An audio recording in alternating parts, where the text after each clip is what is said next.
5 out of every 100 babies born in India are not able to breathe at birth. 6 million worldwide and close to 1.5 million in India every year suffer from birth asphyxia.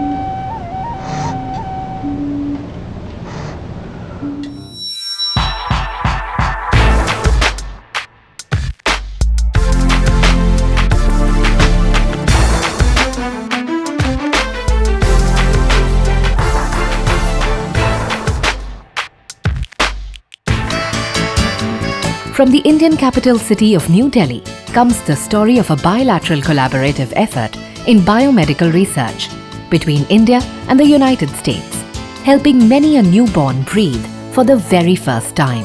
With Dr. Avijit Bansal, founder of Windmill Health Technologies, New Delhi, the collaborating US partner here is Dan Harden, founder of Whipsaw, based out of California, USA.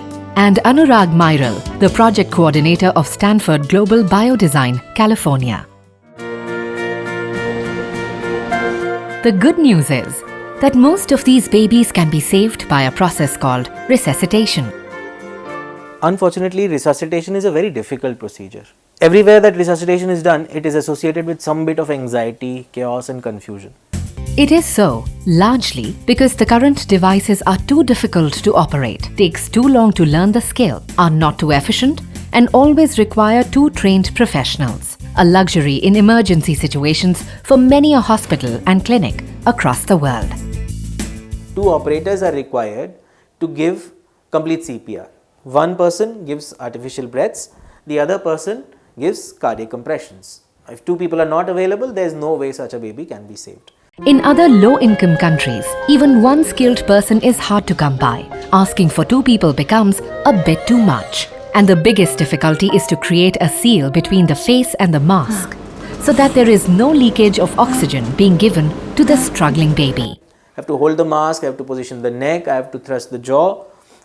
There are so many things that I need to do and only one hand is available. But could someone make it easier? Is it not possible to use both hands to hold this mask? Saving a life would then be so much easier. Dr. Avijit Bansal found that skill gap was a major barrier. If only frontline health workers could be empowered to resuscitate effectively, resuscitation could make many babies start breathing.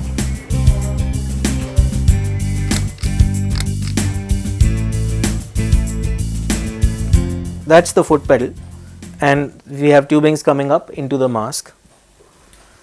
And now, because I am doing the back compression with my foot, I have this other hand free, which I can use for holding the mask. With one hand freed, the user can perform many other critical tasks. Neck positioning is one, auscultation is another, air entry monitoring, heart rate, palpitation, and stimulation could all be done more effectively. And most importantly, this freed hand, because of this freed hand, Neobreathe becomes the world's first device where a single operator can do complete cardiopulmonary resuscitation. Clearing the airway of the babies comes even before giving artificial breath through a process called suction. If the airway is not clear, no breath is going to work. In order to avoid this, we have integrated a suction functionality into Neobreathe. So again, it's the world's first device that integrates a suction and a resuscitation into one. So what it means is that every time a baby is resuscitated, a functional suction is ready and available, which always works. And it is such a simple construction that there is not even a knob or a switch to be turned. It is always ready, always works. I'll show you how. Though oxygen is life-saving for young babies struggling to breathe, delivering too much oxygen can also lead to toxicity, as is often the case with conventional resuscitation systems.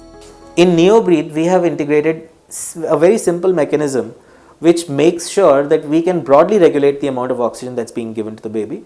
So, baby never gets a toxicity from oxygen. But what if too much pressure is delivered by an operator? Pressure safety is absolute. Even if someone completely misuses the device, the pressure does not exceed, you can see. No matter what I am doing,